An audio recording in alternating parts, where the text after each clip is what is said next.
In part one of understanding how the devil works, I gave you in a sense, the blueprint for how the enemy takes us captives through the agency or instrumentality of the soul. Now, before I get any further in this discussion, let me say that this is not the only way the devil works, but this is to reduce what the devil does and how he works on a personal level in your life, in our lives, or in the life of any human being. Now, I do understand, and I've taught extensively on the schemes of the devil as they relate to systems, the creation of alternative systems to the kingdom of heaven, so that these systems entrap entire nations and entrap humanity as a whole, because they're systems designed to replace the order of the kingdom. For example, the legal system that is based in an adversarial posture. If a society bases its legal systems on an adversarial basis, so that the persons involved in that system are inherently involved in a process that is designed to produce enemies out of associates. If you're involved in that system, there's a way for that system to work to create animosities and to create enmities. And when whole nations adopt these forms of systems, then the entire nation and all nations who view the process of the adjudication of disputes through those lenses, through those processes, will be trapped in one of the schemes of the devil. Every kingdom has systems on which it relies for its laws, for its order, for its stability, for its prosperity, and the like. Every kingdom has that. And the kingdom of heaven has the perfect system, because its goal, the goal of each of the systems of that kingdom, is to portray the nature of God. The nature of God is inherent in each of these systems. So in the system for the adjudication of disputes, for example, the order of that system displays the value God places on the human being. So, for example, if your brother sins against you, the process is not to gain control over the thing in dispute. The process is to gain your brother, which is the model or the demonstration of the nature of God. God values the brother. Man values the thing over which the brothers may be fighting. And so an adversarial system is designed to assign control of the thing to an individual. But once it does that, it takes it from one, gives it to the other. It establishes a permanent enmity between the two. Okay? So in the systemic order of these things, there is clearly a work of the devil in a mega trend, in a systemic way. So he captures and controls in vast ways, but at the core of it all is essentially the way he controls at the human level, at the individual human level. And that's what I was talking about in the first portion of this.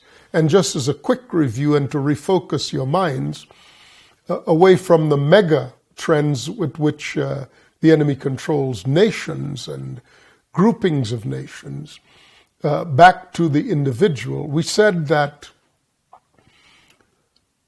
from our earliest years, even in childhood, and let me pause here to say that the schemes of the enemy actually go back to a time when you were yet in the womb.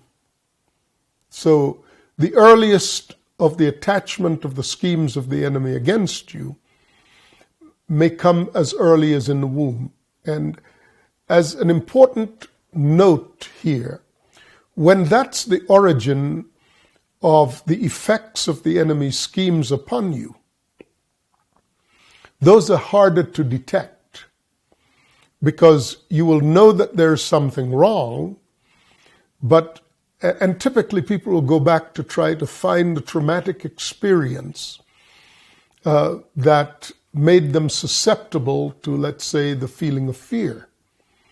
But if you can't find it, if you've had what is called more or less a normal life, the reality is that the aberration in your behavior, the upset within your soul, the emotions that keep you stirred up, that, as it were, keeps the engine running all the time, the sound going on in your head all the time, where you're never at rest, and where you're constantly, both in sleep and while you're awake, you're agitated.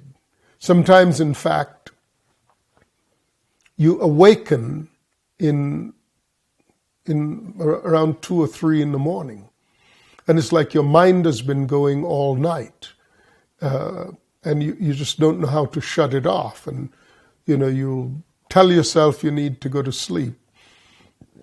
And here I'm talking about chronically being this way, not the momentary thing that comes from immediate stresses that you're dealing with right away. But if you have a pattern of sleep deprivation, the enemy, and you waken, you're wide awake all of a sudden in the middle of the night when you should be asleep. And you're trying to find causation, but nothing comes to mind.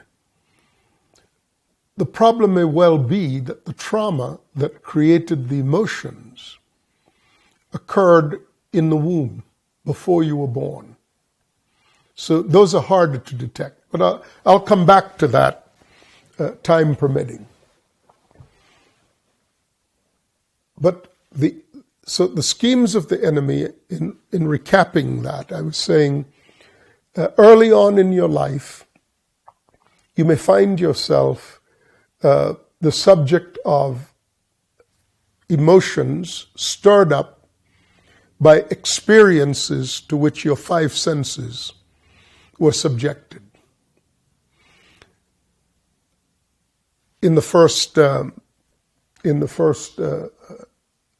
part of this message, I talked about the fact that, in my case, if you smell the smell of curry, you may be taken back to a time.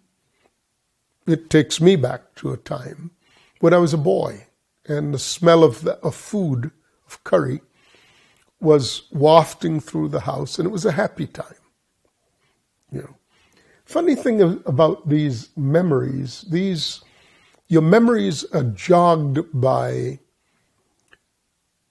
present events stirring up former experiences and the memory of former experiences from an earlier time.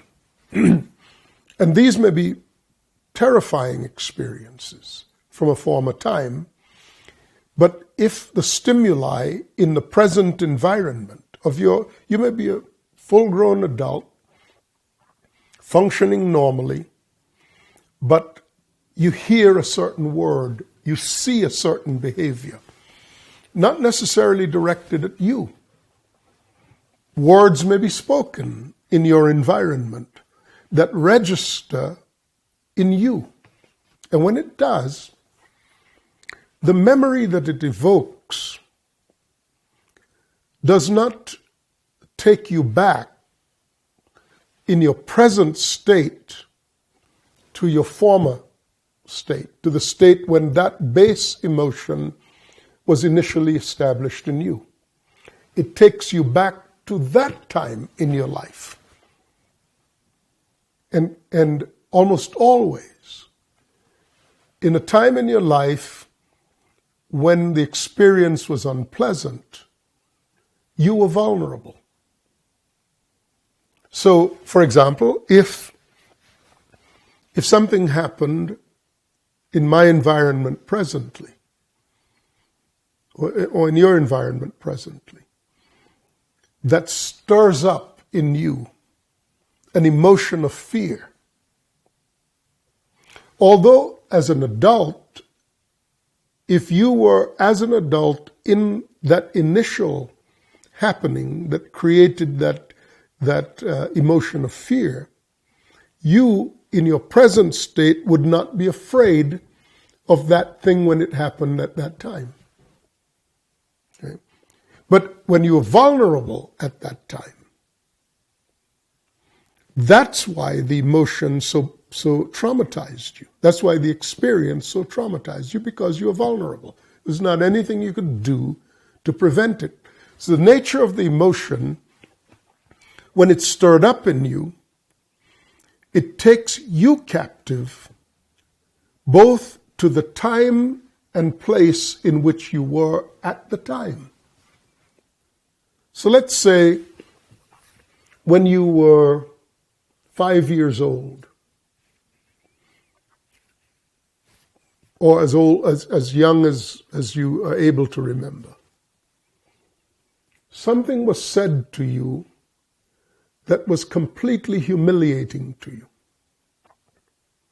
If in your present situation, if in your present life, you may be, that may have been decades ago, but if something similar to that was said in your environment, it doesn't even have to be said to you. You could be observing two people interacting, two people with whom you have absolutely no relationship interacting, and in that exchange, something would be said that triggered this thing in you. Because you're observing it. It's a working of multiple of your senses, the sense of sight, the sense of sound. It may recall something to you from way back. When you go back to that, you go back to it where you were in the stage of your development, not where you are presently. That's why it has the capacity to affect you like it does. Because if you were to go back as an adult to speak to yourself in that place and time, you'd bring all the skills and all the resources that you have, as an adult, to bear on that event as a child. It would be you talking to yourself as a child, but you're talking to yourself from the point of view of an adult. Obviously, you would limit the effect of that thing on the child. But you don't go back as an adult. You don't go back from your present state. You go back, the memory transports you entirely back to that thing and strips you of all the abilities you may have acquired in all the years since. I remember one time I was watching a television interview of a man who had made large amounts of money, may even have been a billionaire. And they were asking him what drove him.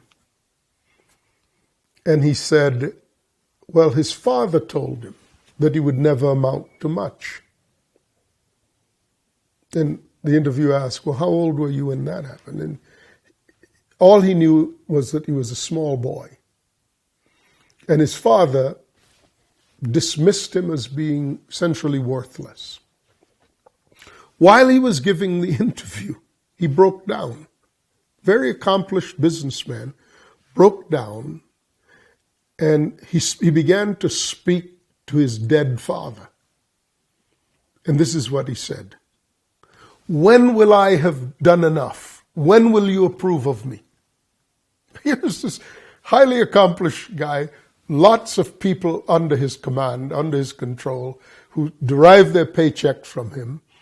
Long dead father. But it triggered on television, triggered a memory. And it confused the interviewer because it went sideways so quickly.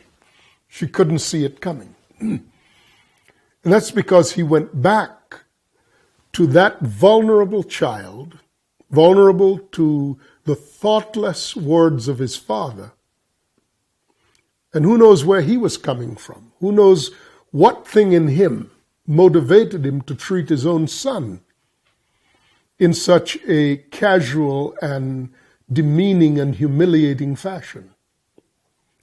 But when the man, grown man, he must have been in his late 50s, was brought, when the memory of that was triggered just by the conversation right there on television, he didn't anymore know to prepare for that. He just broke down. Just broke down. And he went back, he reverted all the way back to where he was as a child when he was traumatized by the words of his father. And none of his resources, none of his intelligence, none of the people he could call on, none of what he could do to rescue that child if he could only go back as an adult to the child. His adult self going back to his infant self, none of that went back with him. That's how the scheme of the enemy works, because that's the way your memory works. Your memory doesn't take you back from your present state in whole to the past state. When you go back, you leave the present, including who you are at present. You leave it and you migrate all the way back. It's like, to use Star Trek terms, it's like going back through a wormhole, going back in time, except that your present situation has all the conscious memory and hurt of it as an adult. If someone can capture an adult and turn that adult again into being a child, how could you influence this adult? When he returns from the memory, but still freshly stung by it, when he speaks in his environment, he or she, when they speak in their environment as a reaction to that emotion, they're going to be speaking from their present state, from their present capacity to create harm, from their present abilities to inflict pain. That's the strength of the enemy. That's how he works. So he takes you back as a child, reacquaints you with the emotions that you had as a child. You live all of that momentarily. Then you come out of that back into your present situation. And whoever did the thing that triggered that in you is still standing there. And you have all of your position, all of your strength, all of your resources, all of your capabilities to threaten them, to respond in kind. Because by now, you see, when you come back from that experience, you're not aware you went back as a child. You're not aware that you experienced it again as a child. That is all just completely unregistered in your emotions. When you come back to the present and you start responding, you can only respond from your present state. You can't respond from the state of a child, but you are responding from the emotions of the child. You see? So let me give you an example. Let's say it's a husband and wife having an argument. And the wife says something that triggers this thing in the husband. And he goes back, and instead of hearing the voice of his wife, he now hears the voice of his father, who humiliated him, who demeaned him. She is in no way means to take the place of his father and to take the position of his father, but the words created the emotion which accessed the memory, which triggers the behavior. When he comes back around, now here is his wife, but he doesn't see his wife because he's not seeing rationally. He's seeing emotionally. And who is the wife now? She has been substituted for the one who hurt him in his childhood. She's now standing in the place of the one whose wound he has been carrying his whole life. How fair is that to his wife? How fair is it for him to substitute his wife for a father who brutalized him? You see my point? So at that juncture, when he unloads on her all of this rage, how is she going to interpret this? Except that he's a monster. Because she doesn't know what just happened, no more than he does. That he was transported back to a time of humiliation, a time of diminishment, a time of being demeaned and marginalized and made to feel like nothing. When that emotion is still fresh and present, but now he has the position of the husband. Now he has the position himself as a father, whatever it is that he is now, and to whomever he's speaking, when this emotion has been triggered, in that environment, he's unbalanced. In that environment, he has no objectivity. And in that environment, he is not even himself. But he will unload on the person in the present out of that past. When he does that, the relationship is put in a very different light and not good on any level.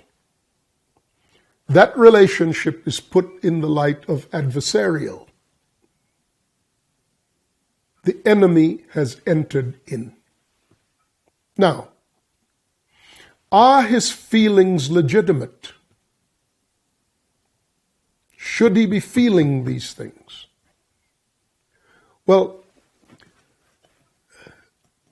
that's not even an appropriate question, because your feelings are your feelings. You feel what you feel.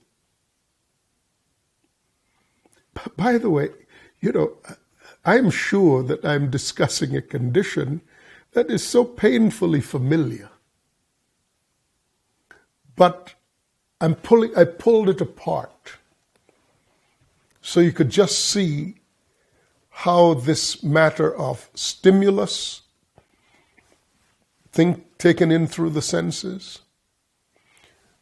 accesses the emotional banks, an emotion which in turn accesses your memory banks, which in turn stirs up your emotions, producing a result, because we act out of our emotions, transporting you in the whole process, being transported from the present to the past, reliving the past, all of its hurts. If these things are not healed, that's what is encountered, and it comes back as a wave onto the present. And no one is aware that that transaction just occurred. The one who is taken back, male or female, one who is taken back into those emotions, is unaware that that's what happened. Because this is a familiar emotion. So familiar and so routinely stirred up over time that it's always there.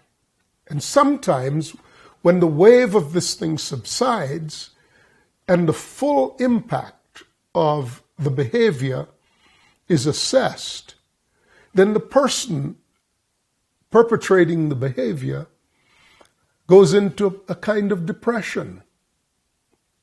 Because then the enemy says to them, you are as worthless as your father said you were.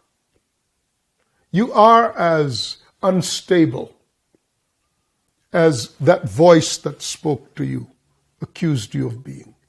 And soon enough you begin to believe the lie.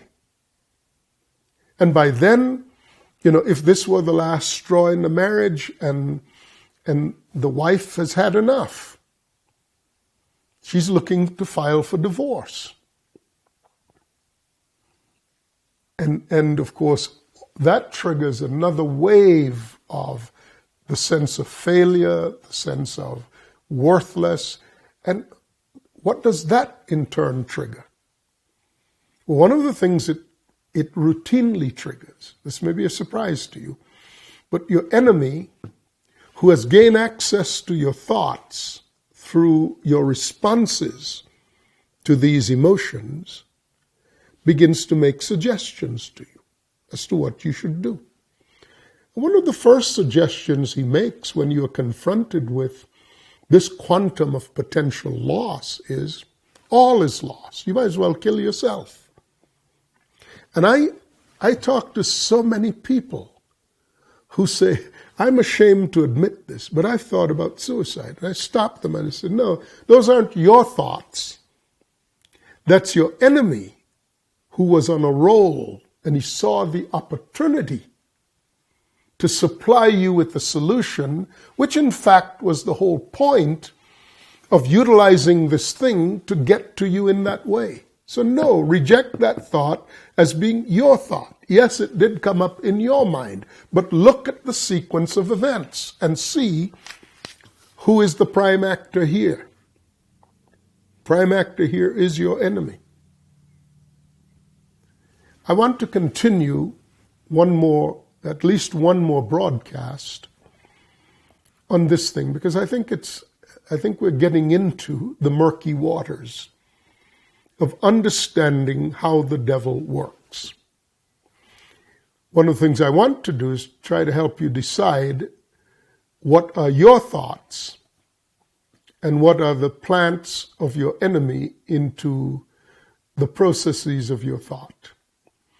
I want to talk about how easy it is to give in to these thoughts if your family has a history of behavior that reflects the way the enemy succeeds against your family by planting thoughts that lead to actions and curses the family.